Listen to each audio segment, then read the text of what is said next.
What if I told you that a battle is raging within your brain right now? A battle invisible to the naked eye, but its impact, profound and far-reaching. It's like a war, not fought on open fields, but within the labyrinth of your mind. A war where the enemy is elusive, persistent, and relentless. This foe is anxiety. It's an ongoing struggle, a ceaseless conflict that many of us face day in and day out. It's a silent battle, fought in the hushed whispers of our thoughts and the rapid beating of our hearts. It's an invisible fight, yet it leaves visible scars on our lives, our relationships, our dreams.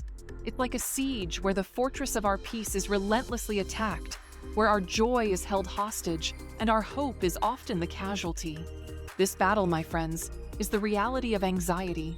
Welcome to Brain Hub. Stay tuned until the end, where we'll be offering essential tips to help reduce the effects of anxiety on your brain.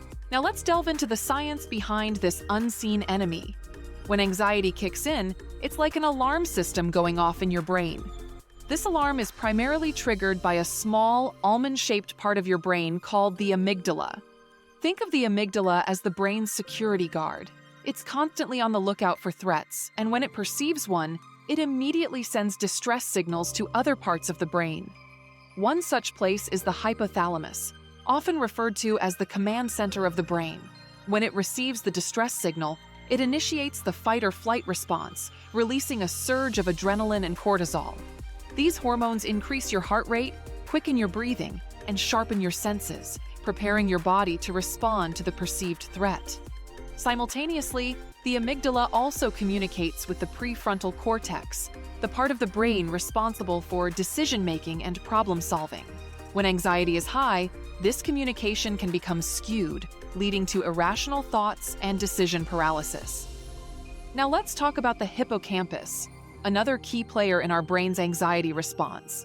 It's like the brain's librarian storing and retrieving memories. When anxiety is chronic, the constant flood of stress hormones can damage the hippocampus, making it harder to distinguish between real and imagined threats. Anxiety also taps into your emotional processing center, the limbic system, igniting emotions like fear, dread, and unease.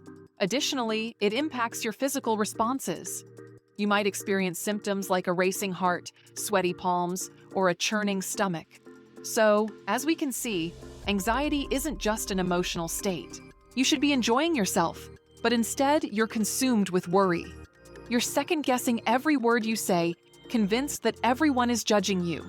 Anxiety can make social situations incredibly difficult, straining our relationships and isolating us from the people we care about.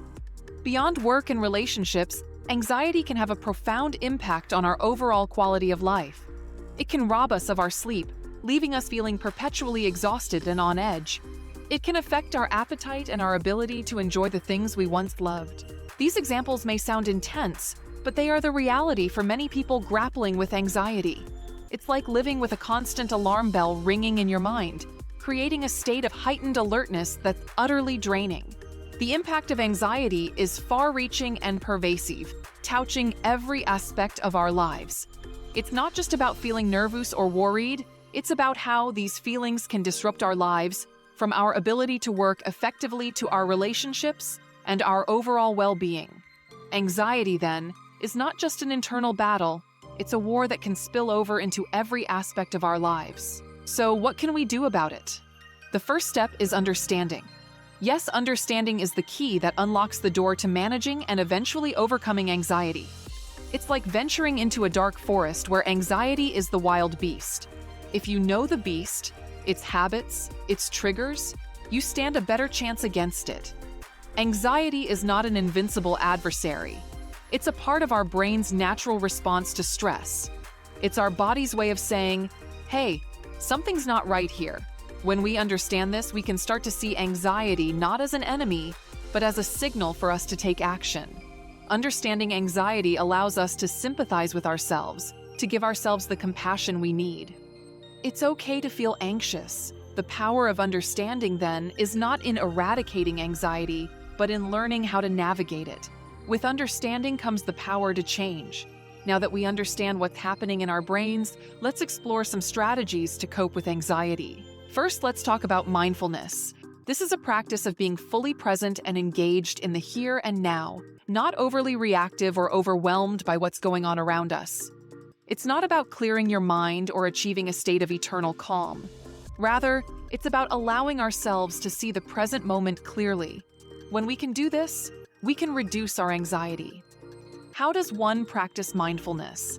It can be as simple as concentrating on your breath. You can also focus on the sensations in your body or the sounds around you. It's about paying attention to the present without judgment. It's a simple concept, but it's not easy to do, especially when your mind is filled with anxious thoughts. But with practice, mindfulness can become a powerful tool in your anxiety-busting arsenal. Next, let's discuss cognitive behavioral therapy, often shortened to CBT. This is a type of psychotherapy that can help you understand and change thought patterns that lead to harmful actions or feelings of anxiety. With CBT, you'll learn to identify your fear and anxiety triggers, understand why they affect you, and learn effective strategies to manage these reactions.